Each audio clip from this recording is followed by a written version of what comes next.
1 minute.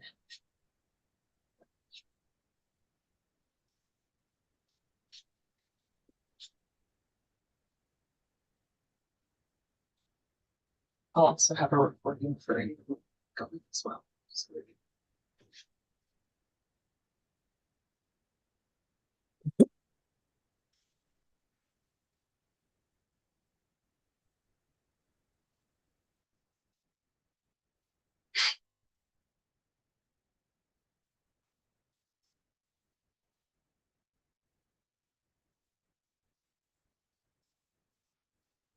Good.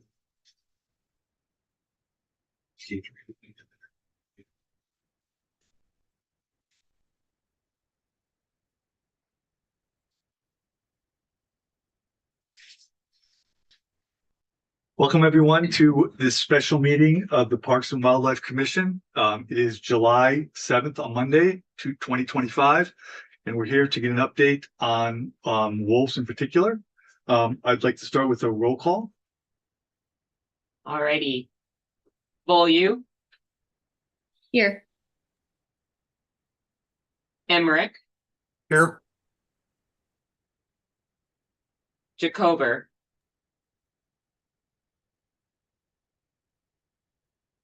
I might come back to Commissioner Jacober as I believe he's still logging in. May. Present. Thank you. Murphy. Here.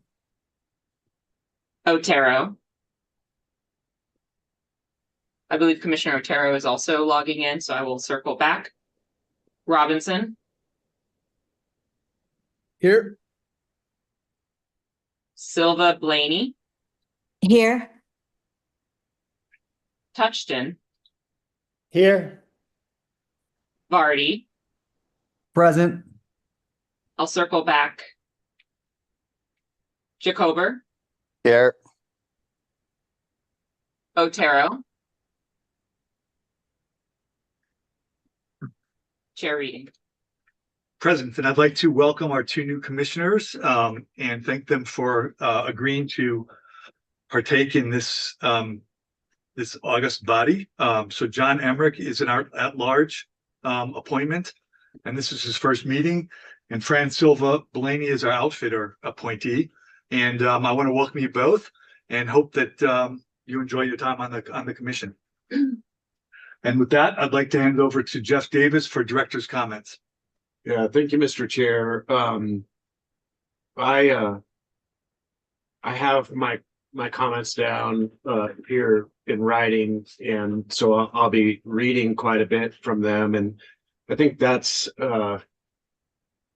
really important from my perspective because this is a pretty complex emotional issue, especially with the Copper Creek Pack, and I just want to acknowledge that and make sure that my thoughts are really organized in providing my director comments. So with that, obviously we're here today because of the desire shown at the Glenwood Springs meeting to be responsive and responsible to this complicated issue and how best to manage depredating wolves moving forward. Your deliberation showed you take your roles as commissioners seriously, wanting to understand the additional management options available, including weighing a motion to direct CPW staff to remove additional members of the pack responsible for the Pitkin County depredations. But you also showed your commitment to responsible stewardship in ultimately wanting additional factual information relevant to such a significant decision, as well as a desire to understand the legal constraints of such a decision and the legal issues surrounding whether the commission can make this kind of a decision or if that's the responsibility of the division. Probably not satisfactory, but there's no bright line answer to that question. The short answer on whether the commission can direct the division to take a specific removal action is not entirely clear. While the statute setting up the duties of the commission gives the commission broad authority and oversight of my role as director, the same statute also clarifies that my role has the control over all activities of the division. Other statutes that confer power to the commission tend to speak in terms of the commission exercising rulemaking authority and oversight, not taking more specific actions like conducting investigations or making management decisions. However, the regulations issued by the commission in preparation for the wolf reintroduction specifically identified the division as the entity that will make the decision on lethal wolf removal. So the commission has already delegated this type of decision on wolves to the division. That's also reflected in the wolf management plan approved by the commission that generally frames CPW as the entity that is implementing all relevant aspects of the plan, including dealing with depredating wolves. So the question of authority doesn't have a bright line answer, but to the extent that this commission already prepared for how to address these types of issues, its regulations and the wolf plan indicate that these specific lethal removal decisions are entrusted to the division. Now, that doesn't obviously mean that the commission can't change course in the future or adopt a regulation directing how the division makes these types of decisions, but that's, in my opinion, where we are today. I want to suggest also to you today that getting mired in the questions of who has authority to make the ultimate removal decisions is something of a distraction, in my opinion. It seems to set the commission and the division at odds, and when in fact we're at the same goal. We're shooting for the same goal here. So if we keep our eye on that goal, I submit to you that allowing the division to continue to implement on-the-ground management decisions, including whether and how to exercise lethal control options, is the best way to realize that goal. Going into the reintroduction effort, we knew wolf depredation would occur, but that doesn't lessen the impact when it did. CPW has been responsive on these issues, even if it took a more conservative approach than some would prefer. For example, not lethally removing Copper Creek pack last year because it did not have the chronic depredation definition or policy, and re-release the pack in a different area to test whether pack behavior would change. We responsibly analyzed the relevant legal arguments and requirements from both the federal and state law and the commission's regulations and came up with our administrative directive. This was also in conjunction with coordinating with a wolf ad hoc committee made up of wolf advocates and producers, as well as CDA representatives and CPW staff. The details and factual findings required to support a lethal removal decision include chronic depredation is 3 or more depredation events by the same wolf or wolves in a 30-day period, with clear and convincing evidence for at least one of those events.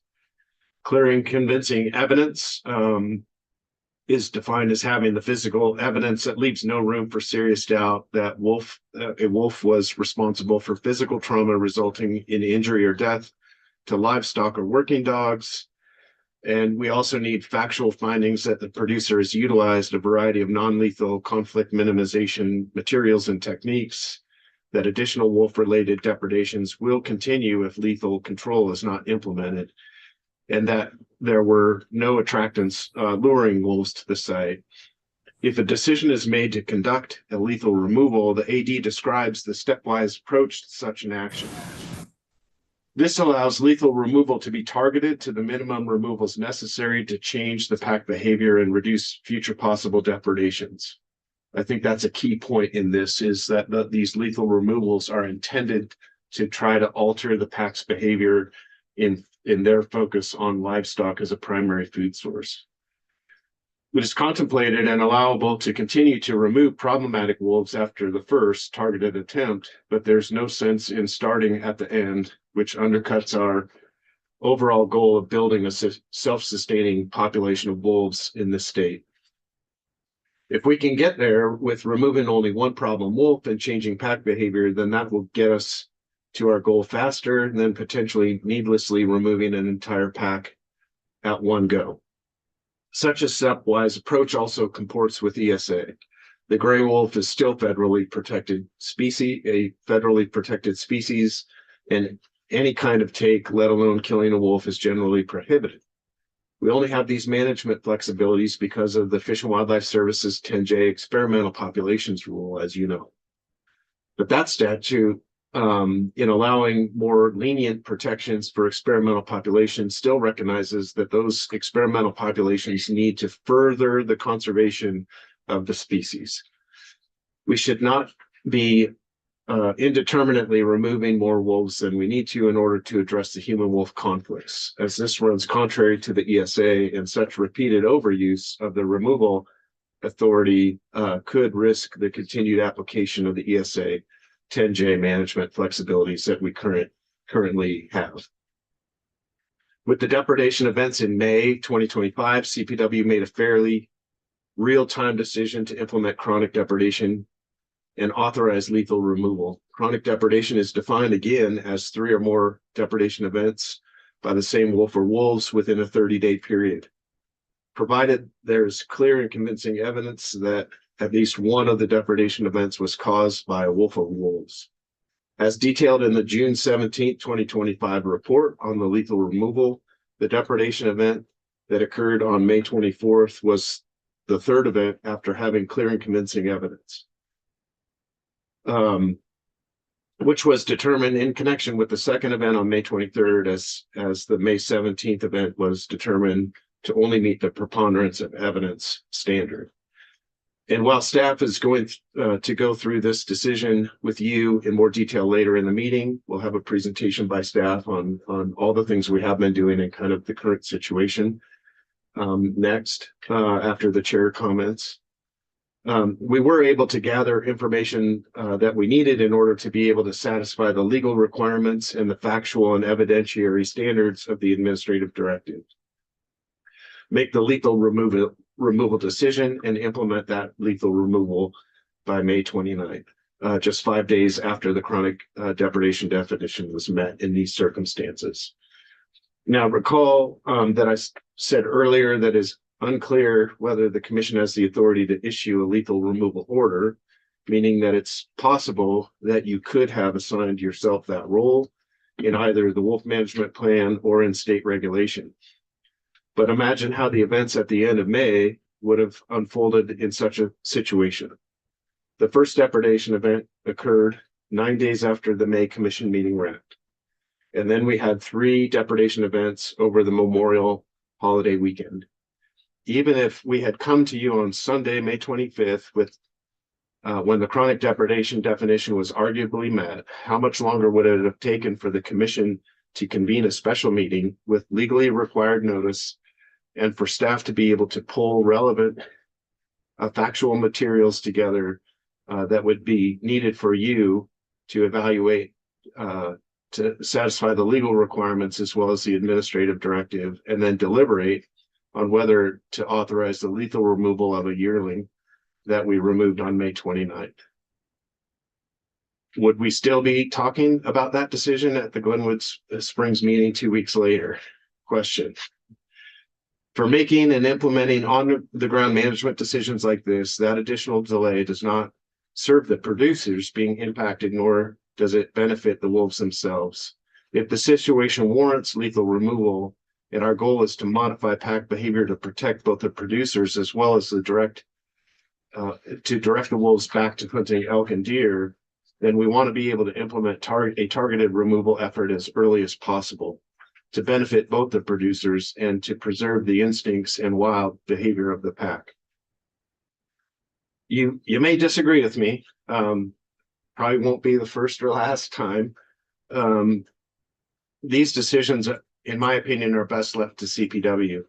After all, we're here today because there was an initial motion, then withdrawn, to direct us to capture and remove the entire pack in Pitkin County. Setting aside the issue of who should make the decision, as my staff will detail with you later in the meeting, we don't think that it is necessary at this point. Since the last commission meeting in June, our staff has continued to focus on proactive deterrent measures to mitigate further impacts to livestock by this pack.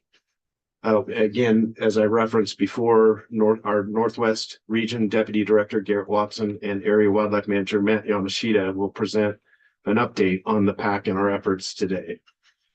Additionally, I want you to know that Deputy Director DeWalt and myself visited with the impacted producers in the area on June 27th. And I want to express deep appreciation to those producers for having us sit with them and hear their story and see the physical and mental impacts that these animals are having on them, their families, and their operations. And I want to thank them for the honest and open conversation. Colorado's wolf restoration program is challenging and historic, and it takes trust and partnerships to succeed for everyone. Wolf restoration came about through the vote of the people, and we also recognize that these folks, these are folks across Colorado that are directly and indirectly affected by this law and how it's implemented. And since the operation to remove this pack from Middle Park last year, CPW's conflict minimization program has greatly expanded. I know there were statements or questions about we're in the same place or it's not any better. And I just want to assert that that is not the case at all. Now, could we adaptively learn and adjust? For sure. Will we need to continue to expand some of our programs? Likely. But our program is in a very different place than it was last year. Along with doubling our staff focused on wolf livestock conflict, deploying a range rider program, conducting workshops and training with staff and producers across the state, deploying a wide variety of non-lethal tools, focusing on improving on-the-ground day-to-day and release communications. We also now have a definition of chronic depredation and used it in this case, in the case of this pack recently.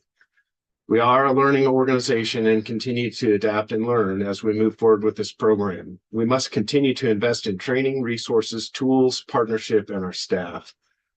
We also have a number of wolves on our landscape who are not involved in conflict with livestock. I think that was a common message in some of the public comments, like we are focused on a small number of wolves when a greater proportion of the wolf population in Colorado is not mired in conflicts.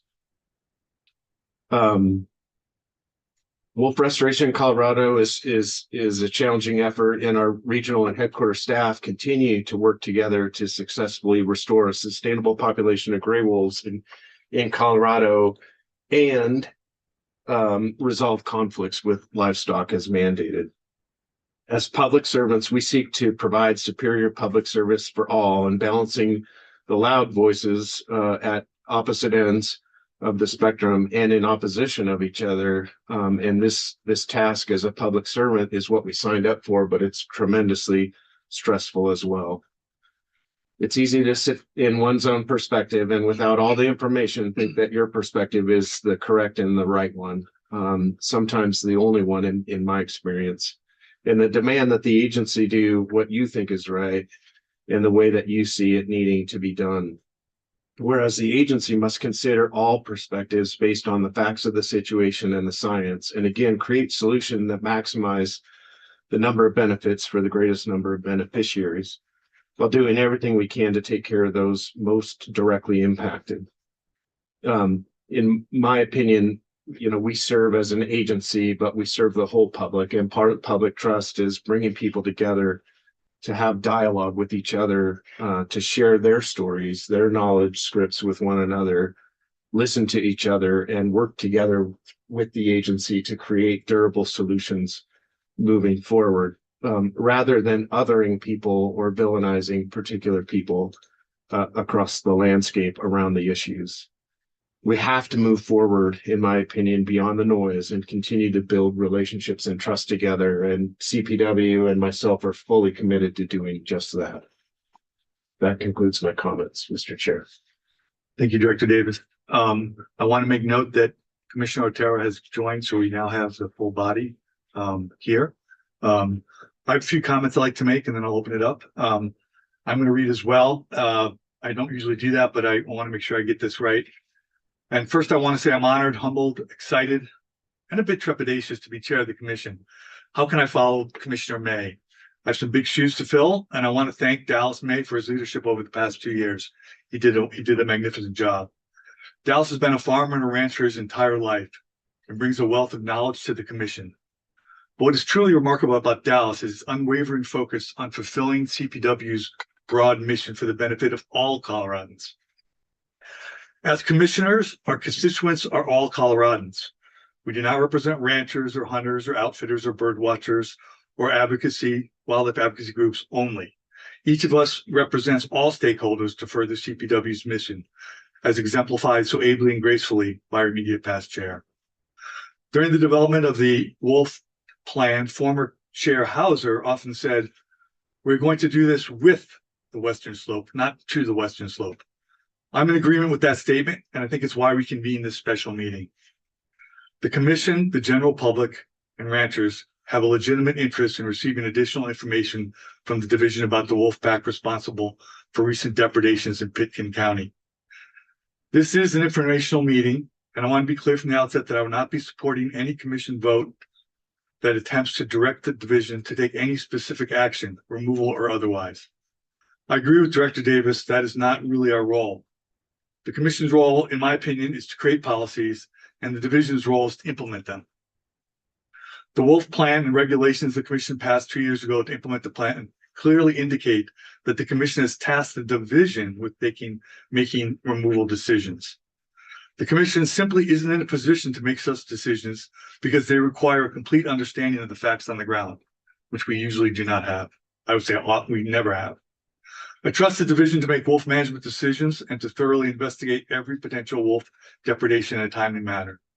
I look forward to the division's presentation. And I'd like to call on Garrett Watson and Matt Yamashita to begin their presentation unless we have more comments from commissioners.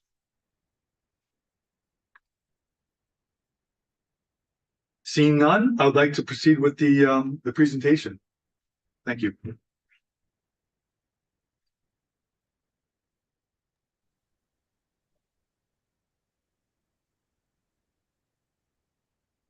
Thanks very much, Chair Reading.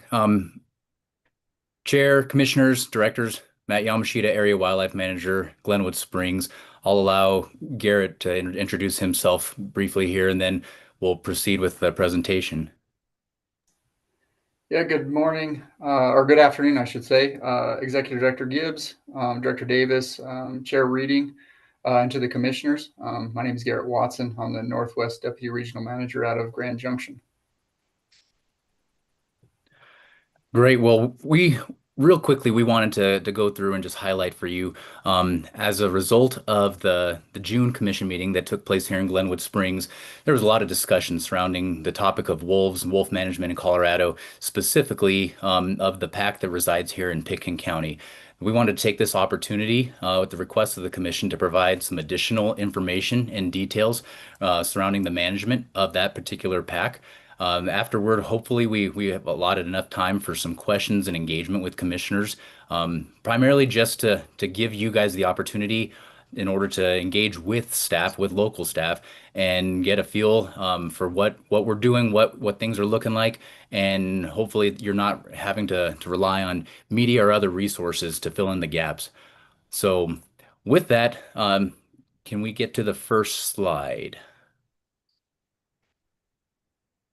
Great. So this is just a brief update. Just to be specific, this update is primarily focused for the Pitkin County wolves. This is not taking into consideration the many other wolves that are currently being managed on the landscape within Colorado. If we have other questions regarding those animals, I think we have an agenda item pinned for next week's commission meeting, and we can address those there. Again, this is all this information is specific to the wolf pack being managed in Pitkin County. Next slide, please.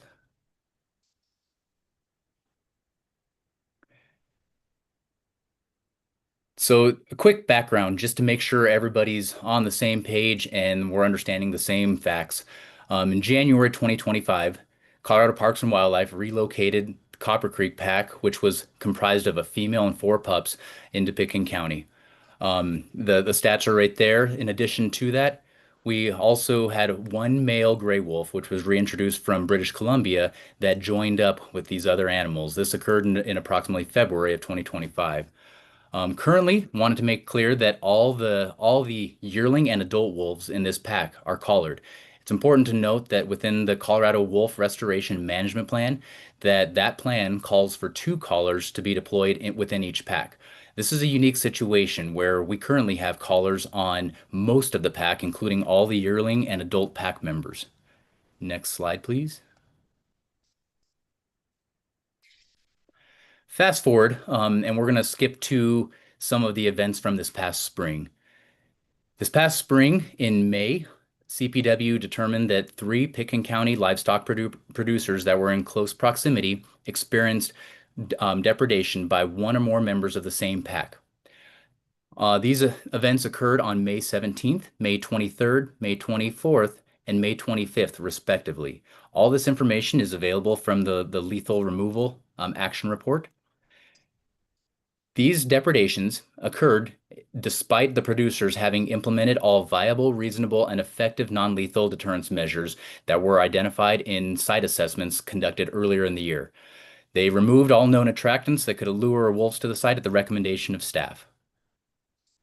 As such, in consultation with the U.S. Fish and Wildlife Service, agency concluded that lethal removal of wolves was legally authorized and appropriate under the circumstances. On May 29th, the agency lethally removed 1 wolf from the pack in order to effectively change the behavior of the pack. The goal was to change the behavior of the pack. Subsequently, we are looking at some, we are monitoring the pack behavior to determine if the lethal removal action facilitated such behavior. As mentioned earlier, the lethal removal report related to this action was shared with commissioners and published on CPW's website on June 17th. Next slide, please.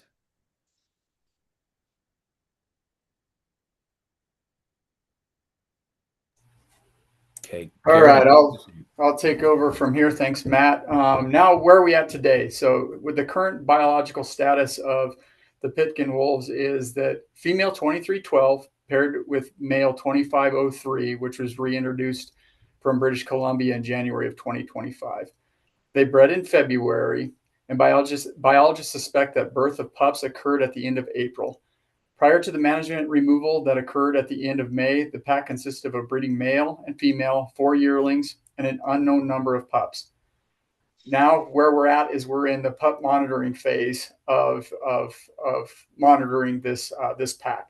So CPW staff have attempted ground and aerial observations, deployed remote cameras, searched for signs such as tracks, and will continue to monitor the pups as they get more visible, including collecting scat for genetic analysis. So pup detection, I think one thing everybody should know is pup detection at this time of year is extremely difficult when pups are young because they remain in or near the den site and are largely immobile. During this early stage, typically through spring and early summer, pups are well hidden and rarely seen, making visual or remote detection is challenging. Counts in early and midsummer are most often minimum counts and do not reflect the true number of pups in the litter. Detection usually improves by later summer when pups become more mobile and begin traveling with the pack. Next slide, please.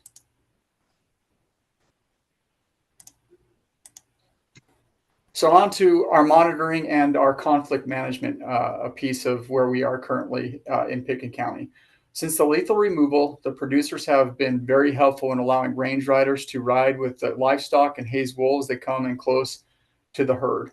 We have not had any confirmed livestock depredations since the lethal removal, but I want to say it's more nuanced than that, and we acknowledge that there have been continued conflict. This country that both livestock and wolves are in is a vast and thick mixed cover types that brings many challenges. And because of the challenges faced and the continued conflict, CPW has also implemented an intensive hazing and night watch. Night watch with intensive hazing was implemented using CPW staff, 2 staff from Colorado Department of Agriculture, along with CPW's contract range riders. Evening and night shifts occurred with 3 to 5 staff on rotation, increased human presence to alter movement and behavior on public land adjacent to private land with known conflict. Collar locations still have wolves on the allotment, as well as some points back on private land.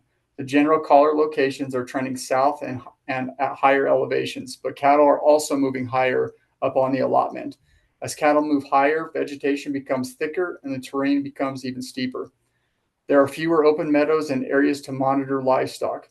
Just to give you an idea of what staff is looking at and the challenges faced is the two allotments that staff and the producer are trying to minimize conflict in are, one of them is 8,156 acres and the other is 9,533 acres in size.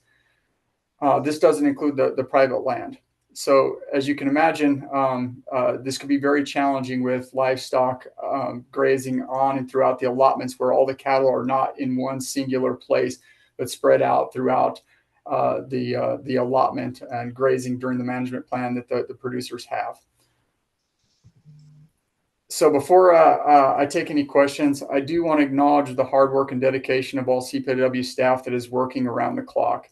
In particular, I really want to recognize DWM Curtis Tesh and Wildlife Damage Specialist Ethan Cohn, who have been coordinating this effort and working through many of the challenges. And alongside of them, the rest of the Area 8 staff that helps with this, being Peter Boyad, Becca Ryan, Late Stutzman, Courtney Harris, Devin Duvall, John Groves, Darren Chacon, and Area Wildlife Manager Matt Yamashita, along with other wildlife damage specialists that we're bringing in throughout the state, including Max Morton, Seth Cook, Lauren Emmerich, and Brady Dobler. And on top of that, we also have our help from our Colorado Department of Agricultural partners and the producers as well. I want to acknowledge that this has been challenging for them, but I do want to acknowledge of how they've been working with us and continuing to keep up communication, helping us try to help the situation. So I just want to acknowledge and appreciate the producers that are going through this. So with that, I can move on to questions. Thank you, Matt and Garrett. Are there questions from the commissioners for the presenters?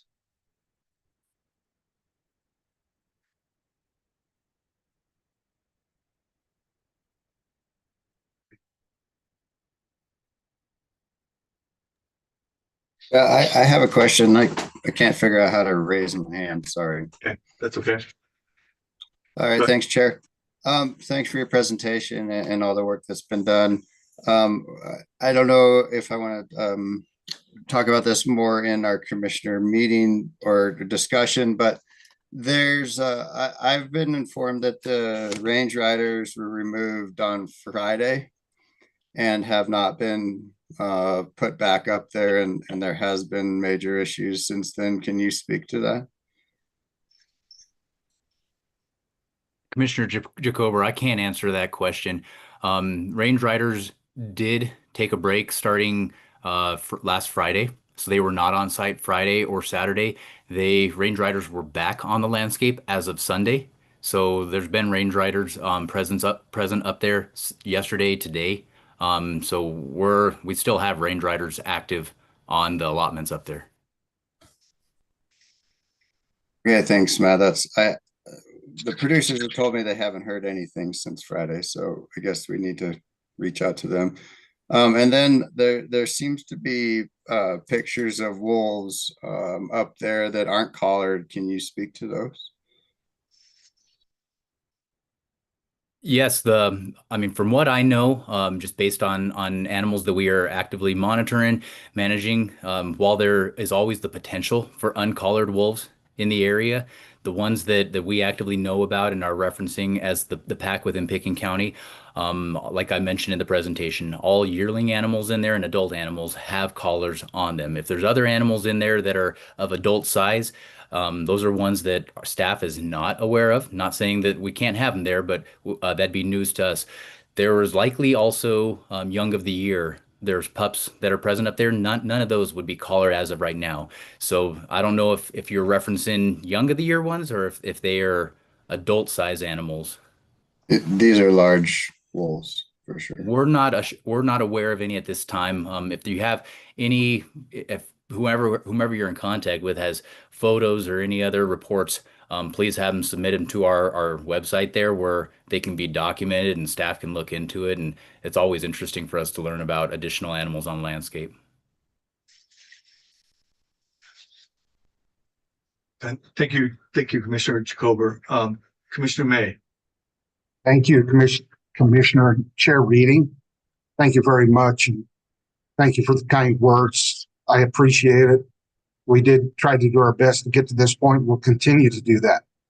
So what happened? I'm in kind of an unusual situation, whereas I am the one that called for this special meeting, and now I am a participant in it also. But what happened at the end of the Glenwood Springs meeting was Commissioner Jacober presented a motion, subsequently seconded by Commissioner Murphy, to remove the PAC.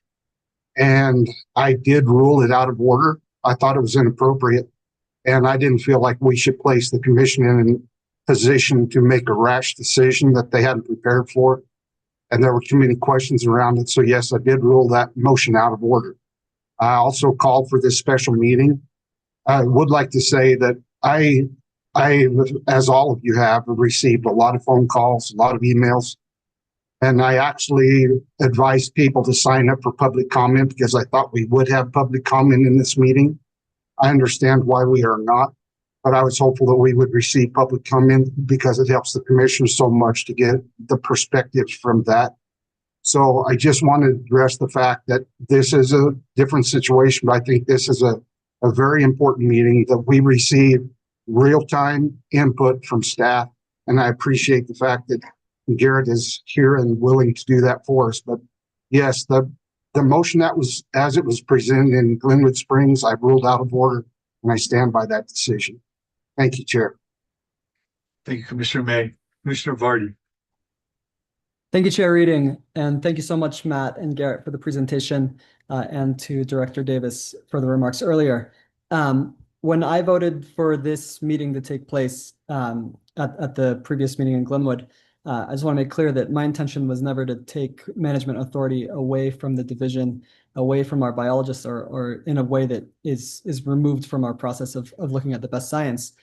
It was really to get more information and to help to increase trust in our community, because there are a lot of questions circulating. And I still stand by that I do believe our staff is best suited for these types of decisions. And so my questions that I'm about to ask here should be taken in that context. I have two questions, and I've been hearing from several of the producers in the area that have indicated that there may be additional livestock losses. Matt or Garrett, can you comment on any additional losses that have taken place since before, and if you're aware of anything? I'll start, and if Garrett has something to add, then I'll allow him an opportunity just to supplement anything that I put out there. But thanks for the question, Commissioner Vardy. So I'm assuming you're referencing this is after the lethal action was taking place, correct? That's correct. So staff has investigated several reported depredation events subsequently. All the ones that staff has investigated, we have not confirmed, which simply means not confirmed is kind of the agency standard for saying that we could not confirm that a wolf was responsible for that depredation event. There were carcasses there. There was, in some instances, there were portions of carcasses there, but based on what the physical evidence that my staff was able to investigate, we weren't able to confirm whether a wolf was the reason why that particular animal died. I'm going to caveat that and add in that now that a lot of these animals are no longer on winter range pastures and calving pens and are up on summer allotments, there is some nuance to being able to qualify what we know and what we don't know. And this goes for producers as well. We're working with them because now their animals, Garrett mentioned earlier, but instead of looking on a 100-acre pasture, now we're looking at several thousands of acres, tens of thousands of acres where these animals are distributed across there. So it's increasingly difficult to monitor and keep eyes on all these animals at all times. So as producers, their staff are finding animals, whether they're injured or deceased, that we've asked them to report to us immediately so that we can respond and investigate or lead any subsequent investigations, which we're prepped to do so. We have not had additional ones here of recent, so I mean we're still waiting for something, but we haven't confirmed any additional wolf depredations on these particular herds. Thank you, Matt. Okay. One second, Commissioner Vardy. Yeah, I just want to add to that, like a reflection back on the presentation from Matt and Garrett is the topography and the vegetation, right? So we have heard reports of missing animals, and that they could just be missing, but they also could be depredation events. But given the topography, the size of the landscape, and the vegetation, the dense vegetation, I think we're trying to keep an open mind to that and understand that is a possibility that we have more wolf-related depredations. Thank you, Director Davis. And so in the event that there are additional confirmed depredations, I trust that we would continue to follow our management plans and take additional actions as necessary. My other question, I'm not sure if this is for you, Director Davis, or maybe for legal counsel, is about if we violated, or if the agency or if CPW violated the management plan with the translocation of the Copper Creek pack. Can we please get comment on that? The question is whether the plan was violated by virtue of the translocation. Yes. The plan certainly speaks to that, and I think that the phrase is something like it's regarded as relocating the problem along with the wolves. So that aspect is not codified in reg, but I think that's a component of the plan, certainly. Okay. Thank you. That's all my questions for now. Thanks for. Thank you, Commissioner Vardy. Commissioner Emmerich. You're on mute. Yes, thank you very much. I have, first of all, a comment that as a new commissioner, I found the final report on the lethal movement of 2405 very informative and very helpful to my understanding of what's going on. I do have a question though, 2401. What's the status of 2401? I presume that 2401 is also one of the yearling males? I can address that one. Commissioner Emmerich, you are correct. 2401 is another one of the yearling males. 2401, to the best of our knowledge, is still on the landscape and active with the rest of the pack at this point. Thank you. Thank you, Commissioner Emmerich. Commissioner Touchton. Thanks, Chair, and thanks everyone for the presentations and the conversation. I guess my summary of it is was Dallas was right like 3 weeks ago, and seems like the legal opinion we received confirmed that this is not our job to engage at this sort of retail level. I think the director made a really good point that it would be totally unworkable for the commission timing-wise to engage at this level of making a site-specific decision. And I also think it's very arbitrary. I mean, I'm quite sure in the last few months we've had a wolf or a moose that drop kicked a human being, or a bear or a lion that killed livestock. And we don't engage in those specific decisions. We just delegate them to the agency to do what they think is best in those circumstances, because they're the experts, they're there, they've got the time, and they have the facts. And I don't see how this situation is any different. And so, you know, I understand why we're here. I guess I disagree with the entire premise of this meeting. The other question, though, I have is the conversation last time is sort of what I would call the coward's way out. The idea that we would catch these wolves and put them in a sanctuary instead of just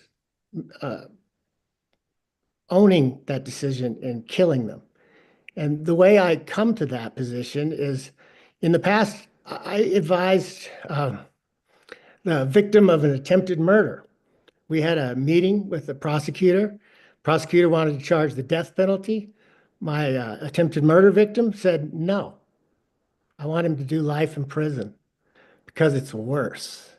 So I really, like, the thing that I walked out of that meeting the most disgruntled about was that we think we should be catching animals and confining them to sanctuary forever, like that's less weighty of a decision than just putting a bullet in their head.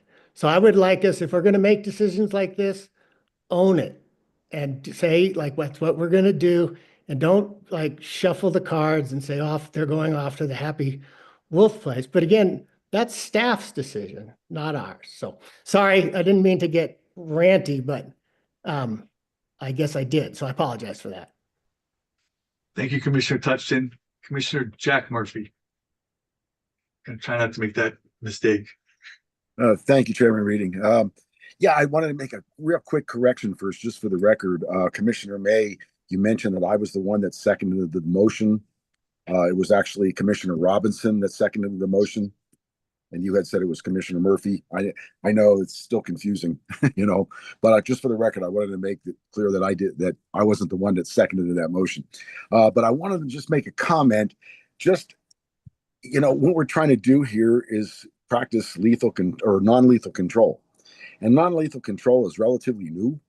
This is, you know, for thousands of years, whenever we have a problem, we kill it. And now we're beginning to get smarter, and we're beginning to realize that we don't have to kill everything. There are ways of dealing with things in a non-lethal way. And to me, the agency is having to learn how to do that. And I think right now they're doing a fantastic job of doing it.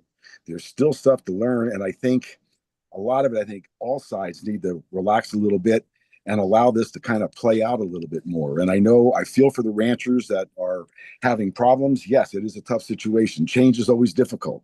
I mean, I live in the city and I'm having to put up with traffic, and yet that gets on my nerves too. And so change is difficult no matter what it is. Everybody has to face that. And I think that, you know, we have to give this non-lethal thing.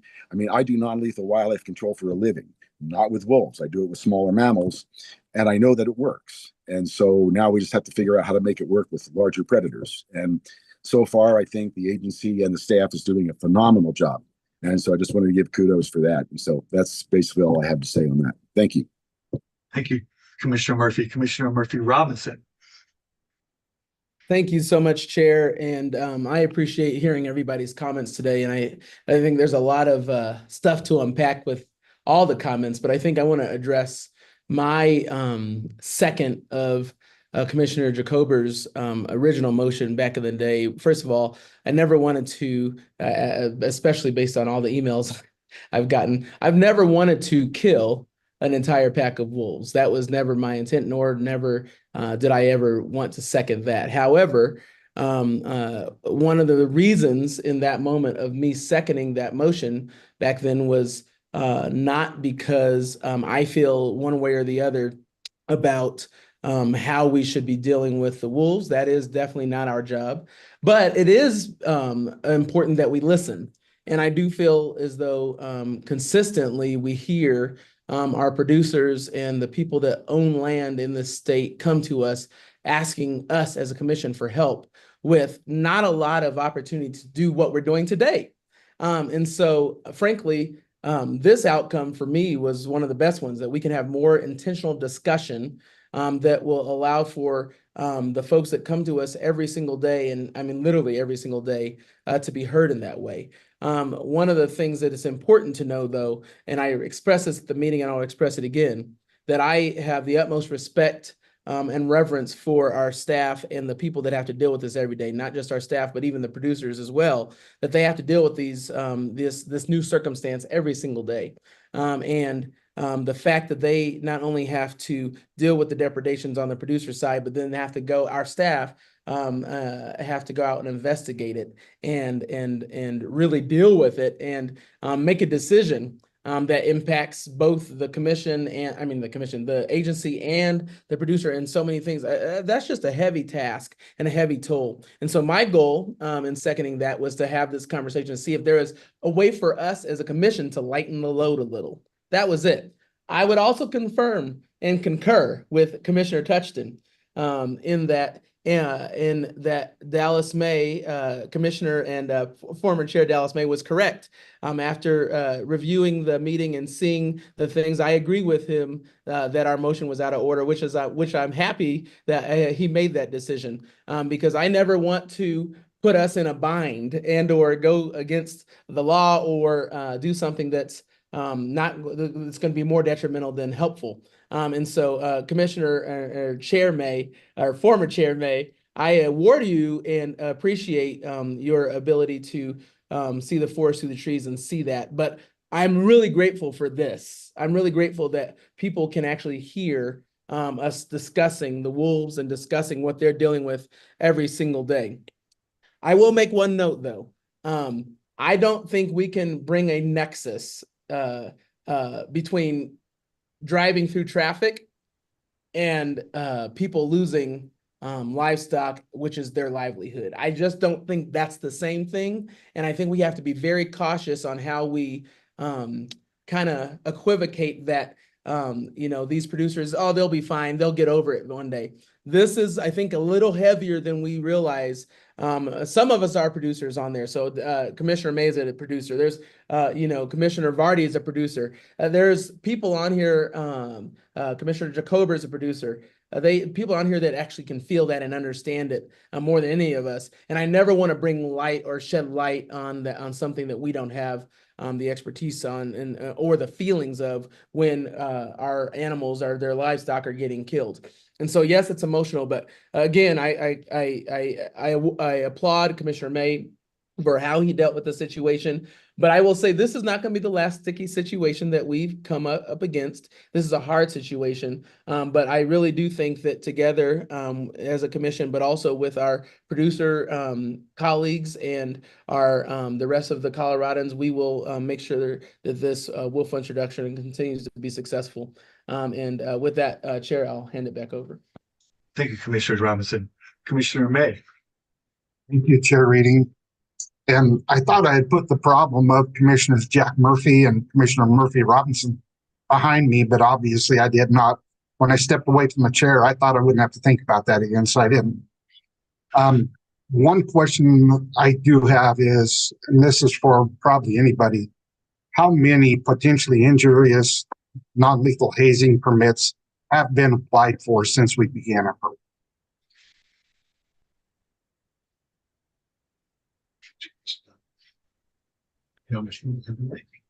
Commissioner May, can I ask a clarification question on that one? Are you looking for in this particular area? Are you looking for a region-wide, statewide? Actually, thank you, Matt. It depends on the number. I don't know if that number is big. I guess let's start with this area. That would be more applicable to what we're talking about. So how many permits have been applied for in your area, Matt? Okay, I'm going to ask another clarification question. This year, or are you incorporating last calendar year as well? Let's say this year, as we're dealing with the Capitol Creek city. Okay, that's helpful. So this year, out of the area that we manage here out of the Glenwood Springs office, we have issued 7 permits. We have an additional 2 that are in the process of being issued. Of those 9 permits that I'm referencing, let me see real quick.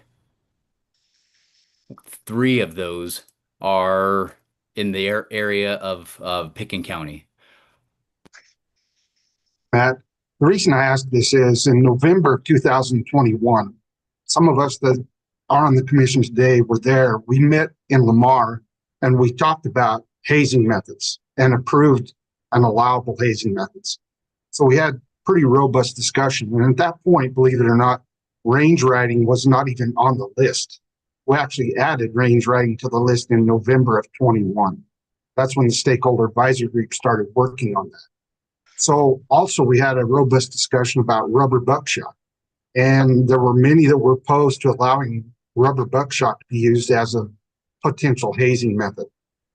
And my comments at that, for example, a comment was made, what if a wolf is hit in the eye with rubber buckshot? Well, I understand that, but my comment to the questioner was, wouldn't you rather that wolf be driven away rather than allow them to stay in that particular situation and eventually be legally taken out? So rubber buckshot is added. So also this past, a year ago in Winter Park, we allowed the use of thermal imaging, night vision. We allowed the use of that. So the reason I ask about these hazing permits is the ones that have been allowed. Do you know, have any of those methods been employed? For example, has rubber buckshot been used? And do range riders carry the equipment they need to employ rubber buckshot? Because it seems to me like all of the things I hear, producers I talk to, emails I get, it seems like if you listen to that, these wolves are so predictable and they're going to be in certain places at certain times. It seems to me antithetical to what we've talked about leading up to this and our potential hazing methods. It seems like for me, I sit here and think, well, why isn't this been employed? Another question I have is, we've talked for 4 years about a rapid response team. And CPW, we talked about in January, has hired several conflict specialists.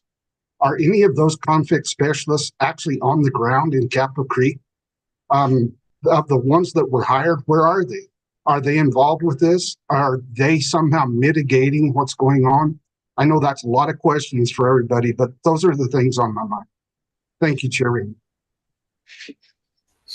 So Commissioner May, there was a lot of questions in there, and so I'll try to catch the ones I can remember, and Matt, help me out. So first off, when it comes to damage specialists and rapid response, we had 5 of the 9 hired damage specialists that have been at some point present down here in that area of Snowmass. So they are actively coming in from not only the ones that reside in the region, but coming from out of the region, including CDA's hired staff and the other range riders that we have. Matt, I'm trying to remember what all the questions you have lined out. That's the first one I caught off my. Jared, if you'll allow me, while we're on that, whenever you mention the factor that we have some suspected depredations, but none of those have been confirmed, as I looked into this and I look back in the last couple of years as we talked about this, we stressed the importance of rapid response. So if there are depredations, I guess I was naive thinking that within a couple of days we could either confirm or deny that that was possible wolf depredation. Can you explain that to me as to how? I mean, what information are you gathering after a few days that you didn't have immediately at the site? Can I say something? Yeah, Director Davis. Yeah, Commissioner May, I think a lot of ambiguities around this, and that I don't offer that as an excuse, right? So there's the when does the producer or ranch hand come across the carcass, and then when are we getting there? We've been pretty responsive, in my opinion, like within hours, sometimes within 24 hours. And we continue to counsel producers on how to protect the evidence and take pictures so that we do have that evidence when we get out there as soon as they find the carcass. In this particular area, again, I go back to, it's really brushy and with steeper terrain now that the livestock and the wolves are in. And so just finding the carcass, I think it can be more and more challenging in that regard. But I want to dispel the CPW's dragging their feet part of this. And Chair May, you're not, or Commissioner May, you're not saying that, but we've heard it publicly about how staff aren't getting there on time. There's quotas, things like that. That's just not the case. We're dealing with the fact of when someone finds a carcass and then trying to get out there as soon as possible to make sure that either they're collecting the evidence that we would need before we can get there, and or we're getting there as quickly as we can to make sure that we can make the appropriate determination. Thank you, Director. And I fully appreciate that. I know that's the case, but I sit here and look at Matt and Garrett. and I know how overworked they are. I mean, we're talking about wolves. If 2 years ago, before wolves were on the landscape, they were overworked then. So we've now put that on top of them and their staff. And that was the entire reason we talked about this rapid response and some specialists. So the reason I bring this up, if there is a reported suspected depredation, I do not understand why we can't have, as we said in the past, 2 or 3 people who are specially hired as conflict specialists and have the ability to identify and protect this scene. I would think as soon as a producer reports a suspected depredation, we could have, not relying on Matt and Garrett and their staff, but somebody who specialized in this analysis of what was going on. I just think, and I don't know, I hope that we are giving as much support to our staff as we can give with these conflict specialists that we hired. Thank you. Did you, Matt, did you want to try to respond to some of those other questions? Yeah, if you don't mind, Commissioner May, I think you did have some other ones in there, and so I'm gonna address this last point first. Just a point of clarification on. I do want to give credit to my staff who they have been very responsive to any reported depredations. At a minimum, they're immediately touching base with whichever producer is reporting any of those depredations, and that's been great of them to do so.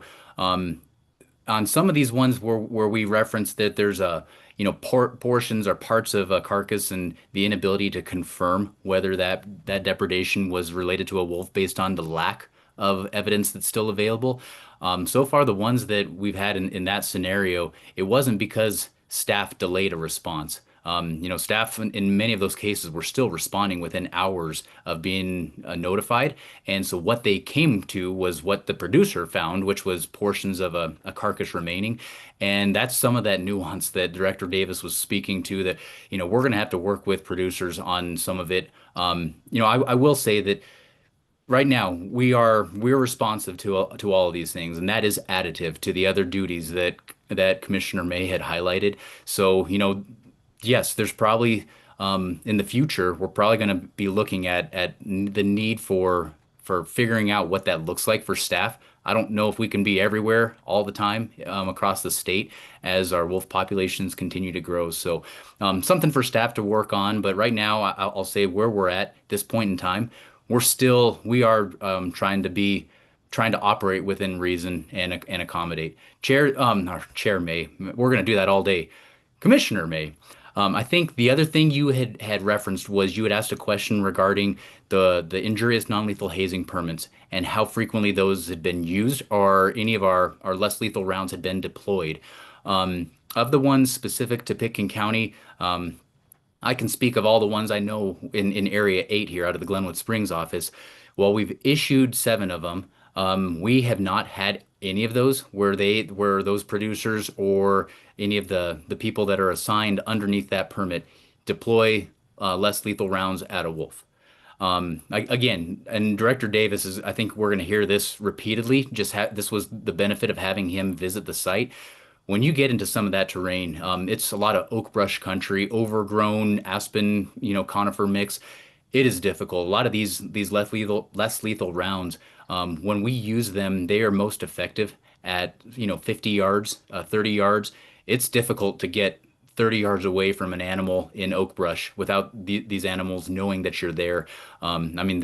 They're in survival mode as well. They don't want to get hit with a beanbag or rubber buckshot. So, they're avoiding that contact if and when possible. So it has been a challenge. I'm not saying that we don't have people out there that have those tools available to them. We just haven't come across that scenario where it's been used. I'm aware, Garrett might speak to this or Travis, but in other places in the state, other places in the region, they have been deployed and used effectively. So I'm just speaking to what I know here within our area. Thank you, Matt. Chair, sorry. No, go ahead. Go ahead, Commissioner May. Thank you, Matt, and I fully appreciate that. I understand the difficulty of this. The question is raised by me because we see videos, we know people know where this is going on. And concern I have, if this behavior repeats in an area, I worry about cows being separated from their calves, from calves being separated from their mothers. And the experience I have, people I've talked to, especially in the Mexican gray wolf program, is kind of counterintuitive to what I thought when we began this. But a natural behavior of the cows is when something like this happens, they convene, they all come. So you've got cows and calves. And of course, the normal behavior of the wolves will be to separate something. They're not going to go into a bunch of cattle. So if they can get something separated, that's where the danger lies. So it's not something that happens in 2 minutes. It's the kind of thing that might happen in 30 minutes. So if a cow is separated, and what's happened from people I talked to is a cow eventually, especially an older cow, will be separated. The others, the calves and the other cows leave. That one cow is left behind. Whether or not she is taken by predators or not, she may suffer exertional myopathy. So the reason I ask about a concentration, a consolidation of range riders is we know this is where the problems are. Can we funnel more resources, bring range riders that maybe are not in conflict areas where there can be more of a presence on the landscape? And as you mentioned, the range riders in this took off Friday, came back Sunday. I fully understand that. Nobody can be out there all the time. But I would like to think with all the resources that we are putting into this, we can maybe more effectively organize the people that we have. That's why, and Matt and Garrett, I am all with you. I know you guys and your staff cannot do more. But I'm looking for what this commission can do to give you more support. And I know we hired 9 conflict specialists for this very thing. You mentioned there are 5 of them on scene, or have been 5 there originally. Why are not all 9 there? Why are we not trying to solve this problem as it exists without putting you and your staff at odds against that? So those are my frustrations. I wanted to hear from you. I know that's the purpose of this meeting. I have all my comments. People call me, email me, and ask me those questions. I think it's important in this meeting that we as commissioners ask those questions, because the public can't ask them, but we're asking for them. Sorry to make this so long, but I mean, it's a big deal. No, that's what we're here for. Travis, did you want to chime in on this? Travis Black, Regional Manager. Yes, thank you, Mr. Chair. Just in reference to Commissioner May's question, he asked early on about the number of injurious non-lethal hazing permits that we've issued. In our annual report, we actually lay that out, but that was only effective to the end of March, I believe. And we had 29 injurious non-lethal hazing permits at that point in time. I quickly checked with my staff while we've been discussing here. Currently in the Northwest region, we have 38 INHL permits issued on the landscape out there. The second part of that question, I believe Commissioner May, was whether the range riders had the ability to utilize those non-lethal hazing techniques. In this case, yes, they can. If a producer has been issued a permit, that range rider in essence works as an agent under that producer's permit and can utilize that tool when and if possible. The third question I heard there that we haven't really got an answer to is how many times has it actually been utilized effectively? To my knowledge, only one that I'm aware of where actually rubber buckshot was used to haze a wolf that was up in North Park, actually, staying in close proximity to livestock. And it was actually a district wildlife manager that utilized that tool to haze that wolf. So I just wanted to try to fill in a few of those questions that we hadn't had answers to yet. Thank you, Regional Manager Black. Very helpful.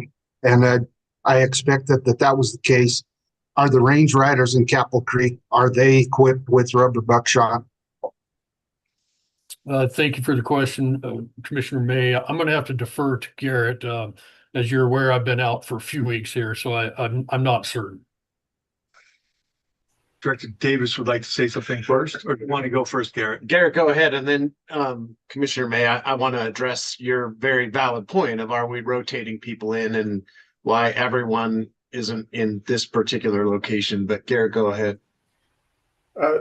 Thanks, Director Davis. That's actually what I was going to kind of do. We keep getting new things. So to answer your question, Commissioner May, you asked Travis, yes, we do put those injurious non-lethal hazing munitions out there. I do want to clarify something for everybody so they understand the bar to get an injurious non-lethal hazing permit is different than just non-lethal hazing. Not the 10J and the law, gives a lot more freedoms for non-lethal hazing techniques to be used and how they are used. The 10J, our Chapter 10 regulations, and our OW 14, there's also a little bit higher bar for injurious non-lethal hazing permits to be issued for us to meet that threshold so that we can issue those permits. So they're not at the same level if I explain that correctly. And then kind of what I think Director Davis is kind of getting at is we, 5 of the 9 damage specialists have been down there, and what we're doing is we are responding in a timely manner. I mean, when we're getting called out, I mean, it's 4 hours or less that we're out there on scene. And so what our wildlife damage specialists are doing is they become the coordinator of the operation along with the district wildlife manager. But the damage specialists, they figure out how many people we need, where it's effective, where we're not necessarily riding over the top of each other, where we can't coordinate an effort, where we have a clear target of how we're going to haze.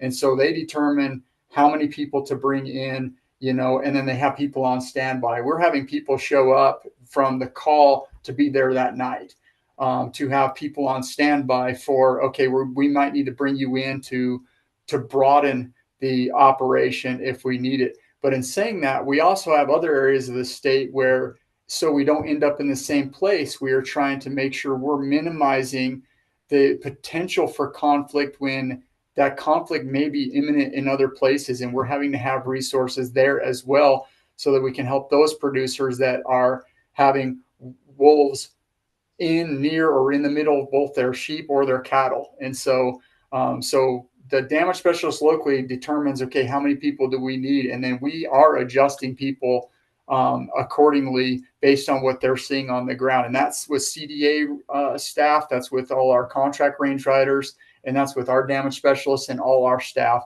And I will also confirm that throughout the region, other staff offers to be available if needed, if the event comes to. My appreciation for the Northeast and Regional Manager Mark Wesley has offered his staff, when it's needed. So it's a coordinated effort and in a kind of very highly challenging spot. But hopefully that kind of answers that. And sorry, Director, if I kind of talked where you were headed. Couldn't have said it better. We good, Dallas? Yes, thank you, everybody. Sorry for the complex questions. No, that's what we're here for. Thank you all. Commissioner Otero.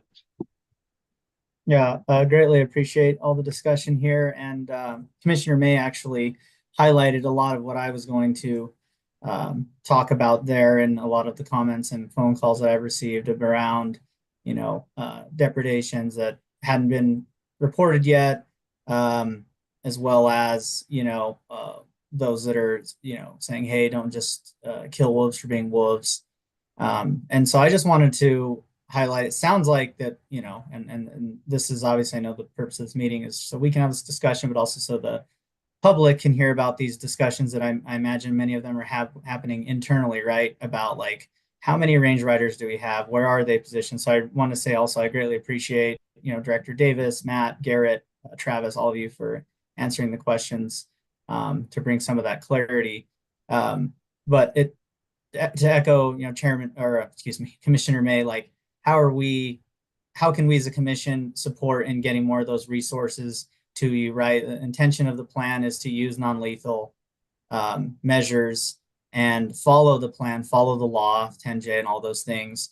And then, if we arrive at a point where we have to remove a wolf, we have to do that. And I think that's a really, obviously, tough sticking point for a lot of folks. But we're just doing what we set out with this plan that was very diligently crafted and unanimously supported when it went through with so many public meetings, right? And so, I say all those things because I also feel like there's just all these rumors that kind of fly around, and this level of clarity is is needed. And I don't know how we can get those additional resources to you. I know all these things cost money and time and all those things, but I just want to, say I support following the science. I support, but also finding a way to alleviate, what our producers, what our ranchers are going through here too, because the cost of meat's going up. There absolutely is an impact when there's a depredation on the ones that survive. And, we don't want to see that go away, as that's part of Colorado way of life as well. So love to hear more conversation about this, but I think, like I said, I think Commissioner May, excuse me, highlight a lot what I wanted to say there. Thank you. Thank you, Commissioner Otero. Commissioner Jacober. All right, thank you. So I want to preface by kind of stating that, I don't think the removal of wolves is not taken lightly by anybody. And there was mentioned that, some of these decisions are easier done by others. I am a conservationist, and removing any type of animal is an incredibly difficult decision. When I remove a cow I don't want for my herd, when I harvest an elk, when these guys have to harvest a bear, when I choose to trap a mountain lion, it pains us. It pains us more than anything else.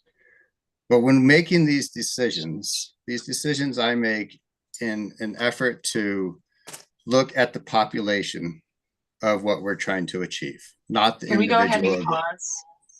I'm going to pause you, Commissioner Jacober. Sorry, we're having internet connection challenges. We'll be going here in a second. We can hear and see you fine in the director's office. We're gonna have somebody come up here. We're I gonna think have that was a someone check collective. it. So it showed that we were the ones having the internet issue. Oh, okay. So it's gonna come up here and make sure we're okay. Sorry, folks. Sorry, Ty. Hang on to those thoughts. Yeah, you're good to go. Go for it. You can hear me now? Yes. Yeah, now we can hear you. So when I suggest that anything is removed, it's unfortunate for an individual animal, but as wildlife and animal managers is what I do. It's in an effort to protect the population that we're trying to achieve management for. So in this particular situation, it's not the same as asking the staff or relying on the staff to remove a bear or a lion or a chronic wasting animal. This is a situation where we put these on the landscape, we recaptured them, knowing they were depredating, we let them out, and they're behaving the same way that they were before. And so treating as though this is a bear that decided to move down out of the oak trees because food was scarce and it became a trash problem. And, I can't compare those the same way. Anyway, I have a lot that I'd like to say, but I'm not going to say it all. But there's a couple things that I definitely want to address with the comments that have been kind of said and the scenario that's been happening up in Capitol Creek.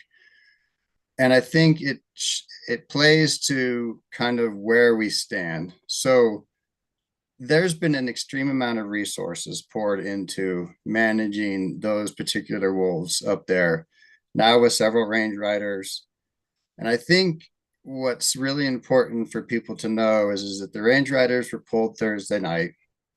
Well, by Friday morning, Brad's cows were chased out of the woods, over cattle guards, scattered throughout the valley. He had to go trespassing throughout different properties in order to gather them back.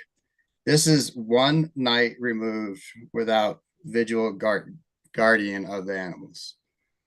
And he spent all weekend away from his family, dealing with the cattle that were chased out of the woods.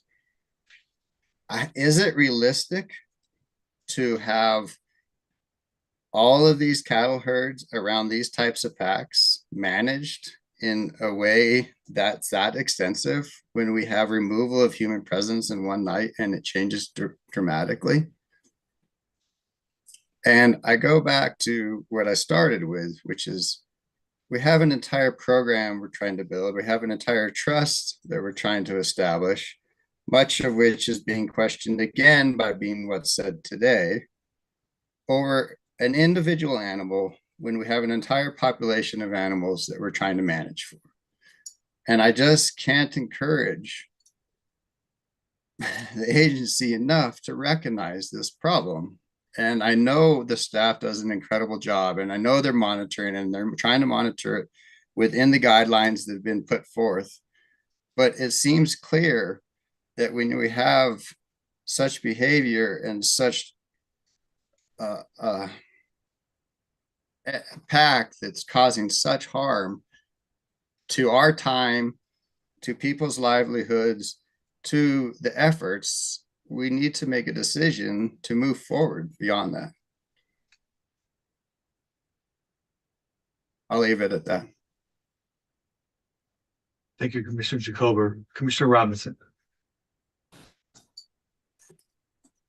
I think I think it was everything was addressed. I'll lower my hand.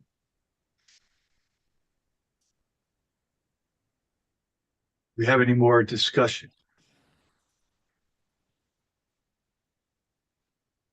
If not, I just want to say that we did not have public comment here, but there's ample opportunity for the public to comment. We do read all the comments you send in, and I encourage you to submit written comments to us. At least I do. I've read over 500 comments on the wolf issue alone since the last meeting. I will read more, I'm sure. I hear by phone call from a lot more people, and we have office hours. So there are a lot of opportunities to provide comment and feedback to us. I'm hoping you'll take advantage of those opportunities, because that's how we know what you're thinking. Commissioner May. Thank you, Chair Reading. One other question I would like to ask, and I just mainly looking for some clarification on this so all of us have a clear understanding. But is there any point that we endanger the 10J with any number of removals? Or for example, if this entire pack is removed, does that have any effect on the 10J? Because the 10J has been so important to this whole process. It's what gives protection on not only the producers, but to the wolves. So at some point, if we begin a process of lethally removing, for example, in the entire pack, would that not endanger our status with the 10J? I don't think so in this isolated instance. I think that's sort of a repeated concern, and we're not there. That said, we have not consulted with the service to understand what their perspective of 5 mortalities plus potentially 9 more animals, what that could look like. Thank you, Counselor and Director. Commissioner Jacober. I did kind of want to address, I obviously have read the memos that were sent out regarding the last meetings. I find it very unclear, and I actually seemed like there was things the commission could do to encourage and support them in making these types of decisions. And so I would like to kind of better understand where you're coming from with everybody agreeing that we don't have that authority, and then also having a meeting where we have no action item.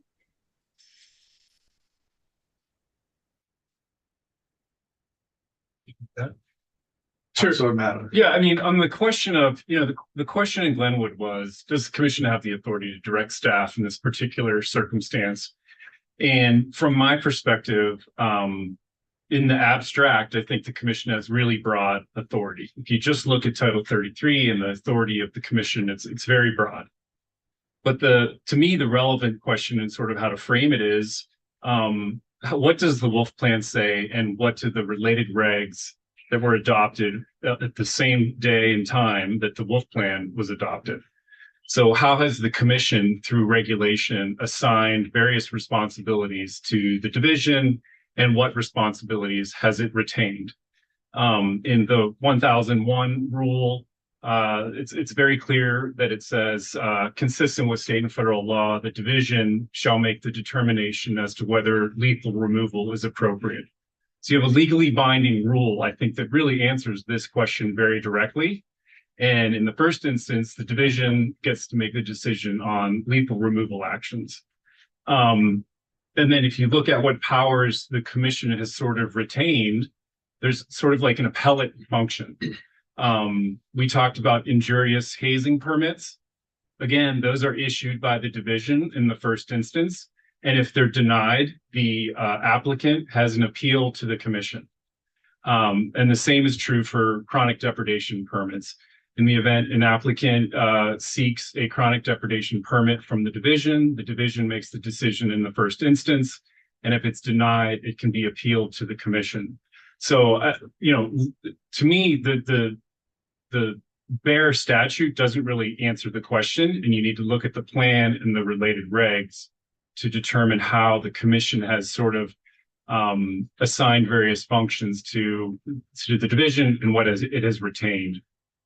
Not to mention the operations policy. The operations policy is not a legally binding document, but I think the current operations policy has been in place for at least 6 or 7 years, and it speaks to the commission's sort of policy setting role, and it creates policies that are then implemented by the division.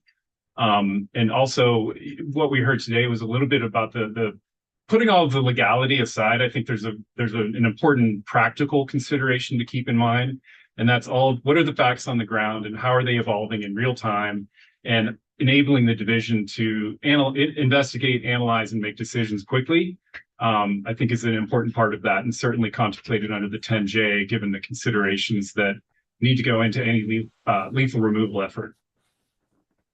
Yeah, thank you for that response. And I obviously completely 100% agree with the practical reasons. Definitely. I think that at times there are moments that we as commission have the rights to do certain things that we would like to see done in order to support staff. The motion that was made in the last meeting was in an effort to support staff make a decision that they may or may not want to be making that had political ramifications.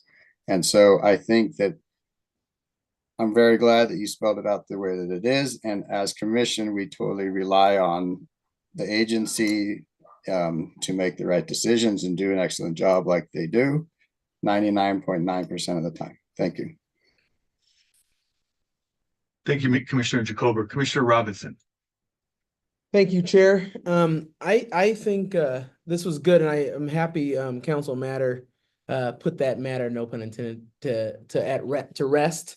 And I have no problem with the things that we've talked about in terms of who has authority to do what. That's not of question to me. I think my goal and hope for this meeting, personally as a commissioner, was to see if we could help the agency as a whole have more tools in the tool belt that they don't have, that the commission can enable them to have, so that we aren't having these questions about operations. I agree with the director that we got to let the director do his job and let the staff do their job. And I think, who said it? Jay Touchton said it best. We got depredations happening all the time with bears and all the things, right? And I think we don't have meetings like this about those. So Jay, you said it right. I love what you said there. However, we have not had the type of depredations like we have today with the wolves, and heard from so many people like we do. So I just want to call that out to say the purpose of this meeting was there another tool that we can enable the agency to have that they don't otherwise have? What I'm hearing is no. What I'm hearing is that they have the tools that they need, and that we just need to kind of work through that process, and that they will continue to work through it in the way that they're doing and be responsive to our collective community. And for that, I'm satisfied. But I also think that it's really important to know that continuous dialogue, and this continuous dialogue is important when we're hearing lots of things in email and phone calls and visits and all the things about how we're not responsive or we're not this and we haven't done that. You know, some of that's propaganda, but there's some truth to some of it, always, right?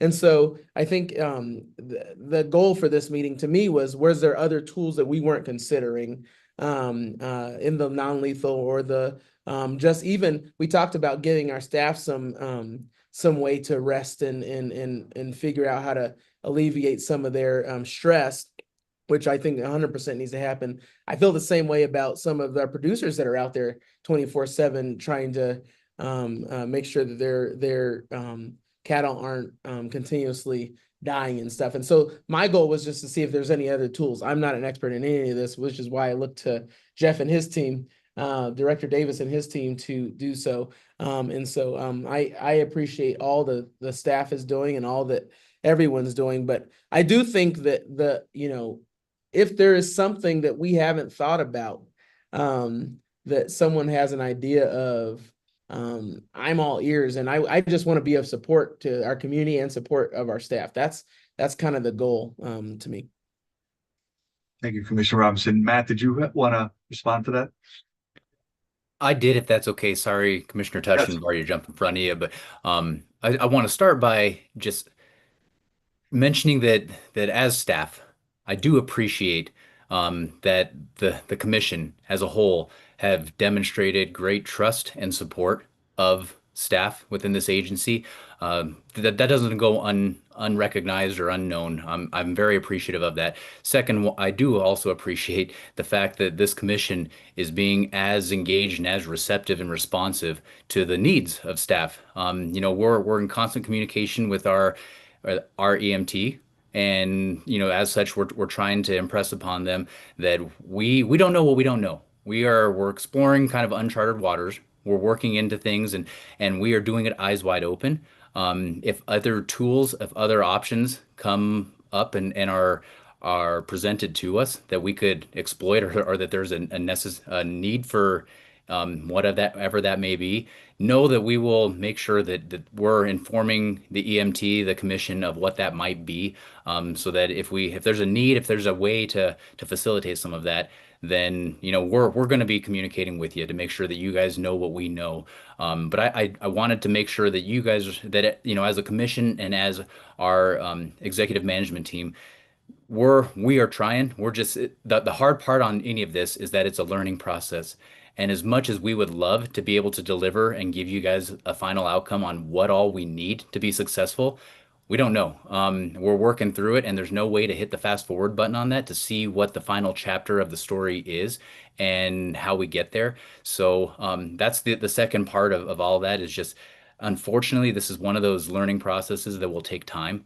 And I wanted to say that I appreciate the fact that multiple commissioners have kind of demonstrated through their words that that's what you guys are affording us is the time and opportunity in order to work through this process. So just appreciative to all the commissioners that have spoken up, given us that. So thank you. Thank you. Commissioner Touchton. Thanks, Chair.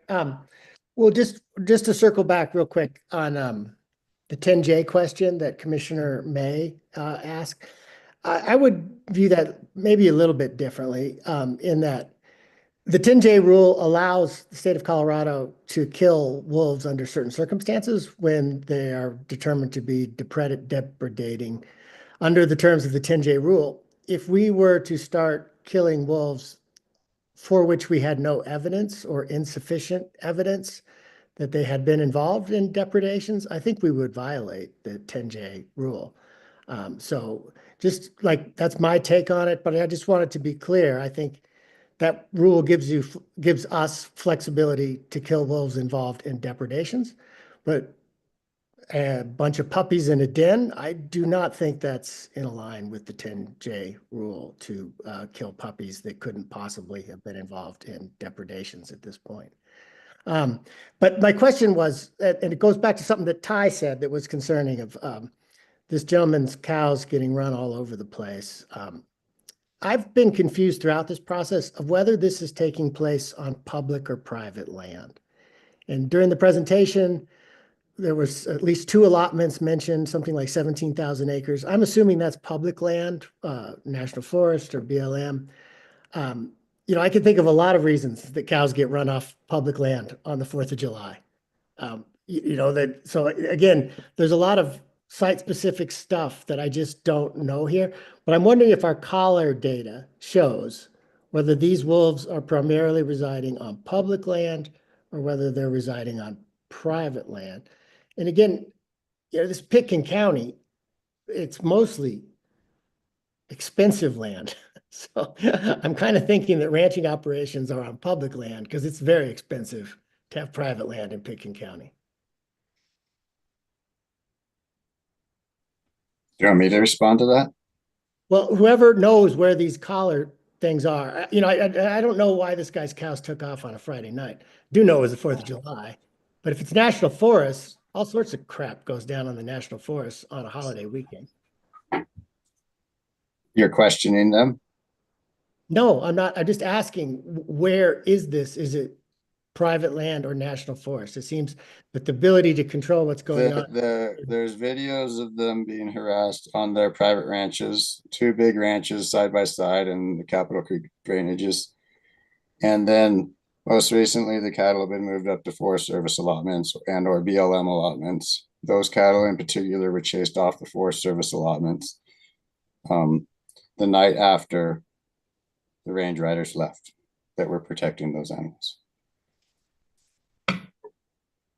Matt, you want to respond? Yeah, Commissioner Touchin, just to speak to the two questions you threw out there, Commissioner Jacober did address part of that, and it's a mix. It's a mix of both public and private lands where these cattle are currently residing. And so what Commissioner Jacober was referencing was primarily on the public land allotments. That was part of the question there. The other question that you had asked was wolf activity and where that was primarily fixed. And based on caller information, which I'll remind the commission that caller information is great, but there's holes in that caller information, and it is historical data. But a lot of that it's a mix of both. There's movement both back and forth across private and public alike. So it's not like they're showing preference for one or the other at this point. Thanks, Matt. Thanks, Commissioner Touchin. Commissioner Vardy. Thank you, Chair Reading. I just want to say that I'm glad that we're having this discussion. I know it's a contentious topic, but I think that by demonstrating that we want to have these topics brought forward, we're having this discussion in a public context. I think it just shows that we want, we all really want to have the answers and have it out there and show that we really care about these matters. By having this topic on an agenda, I certainly received a tremendous amount of public input and learned a lot that I wouldn't have known without having this discussion. So I'm grateful for that. And at the same time, I just want to caution the commission around considering taking any management authority away from the division or taking decisions into our own hand. I think it's a very slippery slope. I think it could set a precedent and have ramifications unintended on either end of this particular discussion or any future discussions. And I think we just need to really make sure that our decisions continue to be science-driven, focused on our plans, driven by our team that is qualified to make those decisions, and that this commission is really focused more on policy and not on operational decisions. Thank you, Commissioner Vardy. Director Davis. Yeah, I just Reed and I sat with these 2 producers, and I just want to say, like, they've been busting their backsides to try to coexist with these animals, and all the stress that comes with it. And so I don't second guess their observations. They've been working with us to deploy non-lethals. They sat with us and shared their story. They're looking for some solutions. They're trying to hang on to hope, folks. And that's something I take very seriously, because that is our pathway to success in the implementation of a sustainable population of wolves in Colorado and resolving conflicts with livestock. Like that's the deal, right? And in my mind, we will continue to lean in to help. There might need to be additional actions taken, both non-lethal and potentially lethal. And we gave them our commitment that we were going to stand alongside them and help move through this conflict together, right? So I want to put that out there. Like, these are good human beings that have their livelihoods at stake, have a lot of pressures on them, and they're not doing the wrong things. They're working with us and doing the right things, and we got to continue to help them out. And that means we need to throw all the tools and actions that we can to do this, right? And in my experience, that's rarely full pack removal. That's usually incremental. Again, those lethal removals are intended to modify pack behavior. I think there's data out there that suggests that we may not have modified that pack behavior enough, and so we'll keep leaning into it. I'm happy to brainstorm ways that the commission might be able to help us. I think a big one right out of the gate is making sure that our resources aren't reduced, because that we have animals on the landscape, and any sort of reduction in our staff capacity or our funding really puts those producers and the animals in a worse place than we are today. And we need to develop a pathway forward to make sure that we keep these programs right-sized as populations continue to expand. And I think we're doing the right thing by making sure that some of these other den sites and packs that are starting to form, that are kind of in a similar situation as the Middle Park, where we have 2 adults and pups, and if they get into trouble, we start to get into different scenarios that are more and more challenging from that livestock conflict space, but also from the growing that population towards a sustainable population level. So I'm going to defend these producers all day long. They're good people doing all the right things and trying to hang on to hope, folks, but it's getting more and more difficult for them to hang on to that hope. So we've got to stick with them and help them to the best of our ability. Thank you. Thank you, Director. Commissioner Jacober. Director, I just mostly want to commend you for those thoughts, and I really appreciate it. And they are. And I think what's super noticeable is when the resources are deployed, it has a major effect on the wolf behavior. My question is more to what you just spoke about. Please don't let the resources go away. Well, there's a limited amount of resources out there. There's a limited amount of depredation claims we can pay for, a limited amount of all of this and that. At what point are we going to realize certain individuals are not worth all of the resources compared to the population that we have to take care of? But mostly just thank you for that comment. Thank you, Commissioner Jacober. Other comments? We still have a little bit of time if people want to talk. Yeah, Commissioner Robinson.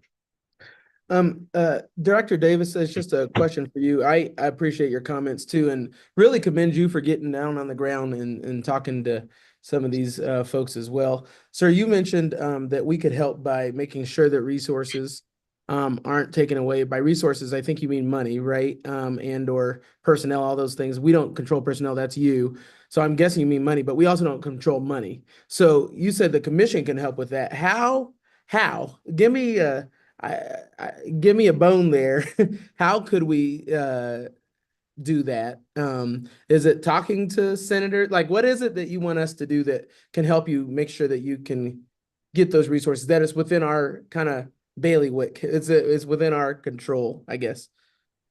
Yeah, thank you, Commissioner Robinson. I think part of it is talking points, right? Like us, I think, as staff, helping you see the clarity of where these programs are, what the opportunities are with these programs, and then what the potential ramifications are if these programs are altered in the wrong direction.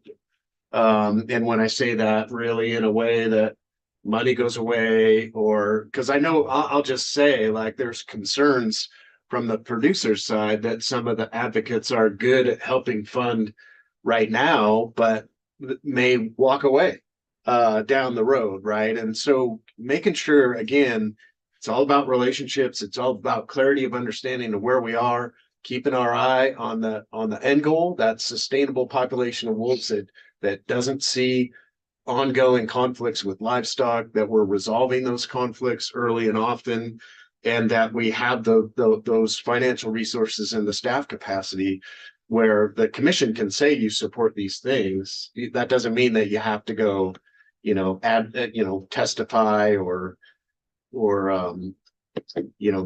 cross that policy operations line.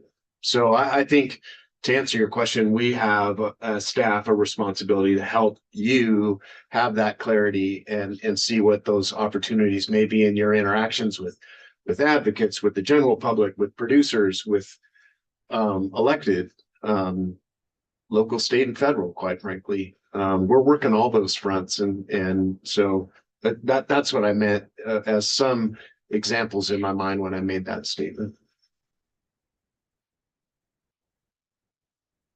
Thank you, Director Davis. Are there more comments? Seeing none, I think we'll adjourn this meeting. Thank you all for your participation. It's been a really hearty and good conversation, I think, and I think it's something we need to do. It's hard work for the staff to put on these special meetings, and I want to acknowledge and appreciate them for the work that they did in putting this together at short notice. And I will be seeing you all next week. So with that, meeting adjourned. Thank you.